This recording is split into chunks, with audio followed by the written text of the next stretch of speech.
Cup అయితే start అయింది. అలానే ఐపీఎల్ 2026 కూడా మనకి స్టార్ట్ అవబోతుంది కదా. సో మనం ఈ యాప్లో ప్రెడిక్ట్ చేసి మనీని కూడా గెలుచుకోవచ్చు. ఈ యాప్ నేమ్ వచ్చేసి మనకి ఈకే.బెట్.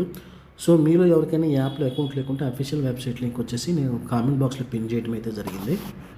సో ఈ వీడియోలో నేను ఈకే.బెట్లో మనకి రిజిస్ట్రేషన్ ప్రాసెస్, అలానే deposit process, withdraw process, so ఈ 3 స్టెప్స్ అయితే నేనైతే ఎక్స్ప్లెయిన్ చేస్తాను. సో వీడియోని స్కిప్ చేయకుండా చివరి వరకు అయితే చూడండి. సో కామెంట్ బాక్స్లో ఆల్రెడీ లింక్ ఉందని చెప్పి జస్ట్ ఆ లింక్ మీద క్లిక్ చేయగానే మీకు ఈ విధంగా పేజ్ అయితే ఓపెన్ అవుతుంది. సో మనం ఇక్కడ మొబైల్ నెంబర్ని ఎంటర్ చేయండి. సెండ్ ఓటీపీ మీద క్లిక్ చేస్తే మీ మొబైల్కి ఒక ఓటీపీ అయితే వస్తుంది. ఆ ఓటీపీని ఇక్కడ ఎంటర్ చేయండి. అలానే పాస్వర్డ్ ఎంటర్ చేయండి, వ్యాలిడేషన్ కోడ్ని ఎంటర్ చేయండి. సో జాయిన్ నో మీద క్లిక్ చేయండి. మీకు ఈకే.బెట్లో రిజిస్ట్రేషన్ ప్రాసెస్ కంప్లీట్ అయితే అవుతుంది. ఒకసారి మనం యాప్లో ఇంటర్ఫేస్ కూడా చూడొచ్చు. ఇక్కడ మీరు చూసినట్టయితే మీకు ఈకే.ఎక్స్చేంజ్ ఉంది కదా. సో దీంట్లో మనకి అన్ని లైవ్ మ్యాచెస్ అయితే జరుగుతాయి.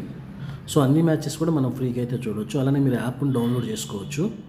అలానే మనకి చాట్ బాక్స్ కూడా ఇచ్చారు. సో మనకి ఏమైనా డౌట్స్ ఉన్నా వెళ్తూ చాట్ చేసి మన యొక్క డౌట్స్ను కూడా క్లారిఫై అయితే చేసుకోవచ్చు. సో ఇప్పుడు డిపాజిట్ ప్రొసీజర్ అయితే చెప్తాను. మినిమం డిపాజిట్ వచ్చేసి మనకి యాప్లో 300 రూపీస్ నుంచి అయితే ఉంటుంది. సో ఒకసారి అయితే మీకు ఎక్స్ప్లెయిన్ చేస్తాను. ఇన్స్టెంట్ పేమెంట్ ఉంది, దీని మీద అయితే క్లిక్ చేయండి. సో ఇక్కడ మీరు డిపాజిట్ చేయకుండా అమౌంట్ని ఎంటర్ చేయండి. సో మీకు అర్థం కాకపోతే ఇక్కడ ఇమేజెస్ రూపంలో, వీడియోస్ రూపంలో కూడా ఇచ్చారు. సో అకౌంట్ ఇంప్రూవ్ మీద క్లిక్ చేయండి.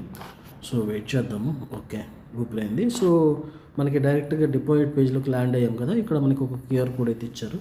లేదు అంటే మీరు పేటిఎంని లేదంటే ఫోన్పేని క్లిక్ చేశారంటే డైరెక్ట్గా మీకు వ్యాలెట్ అయితే ఓపెన్ అవుతుంది. సక్సెస్ఫుల్గా మనీ ట్రాన్స్ఫర్ చేశాక ఇక్కడ యూటీఆర్ నెంబర్ని ఎంటర్ చేయండి and submit UTR reference number మీద క్లిక్ చేయండి. సో మీ డిపాజిట్ ప్రాసెస్ కంప్లీట్ అవుతుంది. జస్ట్ ఒక 2 మినిట్స్ తర్వాత మీరు వ్యాలెట్లో చెక్ చేసుకోండి. ఎక్కడ చెక్ చేసుకోండి ఇక్కడ.